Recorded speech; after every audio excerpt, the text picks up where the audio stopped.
let's talk about DUIs in Georgia, okay? Driving under the influence. You will see a lot of these cases in Georgia. We have a lot of people that drive a little reckless, a little crazy.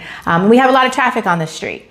And a lot of people have come to me because they have seen my TikToks regarding getting DUIs dismissed. Now understand, as a criminal defense attorney, I do not approve of driving under the influence, all right? And I am not standing by anybody driving under the influence. However, like I always say, that it is the prosecutor's burden to prove their case beyond a reasonable doubt. If you get pulled over by the police, make sure that the police are doing their job and you're not doing their job for them.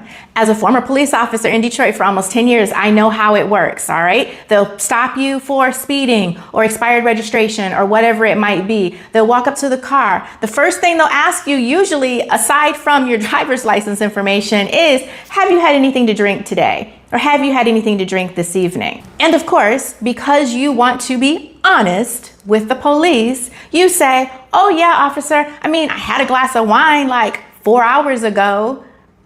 And then the police officer says to you, well, mind if if I get you out of the car and you do take some of these tests and you blow in this breathalyzer just to make sure that you are okay to drive home. Y'all, that is a setup, and do not fall into the trap. Understand that the minute you tell them that you've had something to drink, no matter if you told them last night, yesterday, 10 years ago, okay, they are going to arrest you for DUI. Now, a couple things.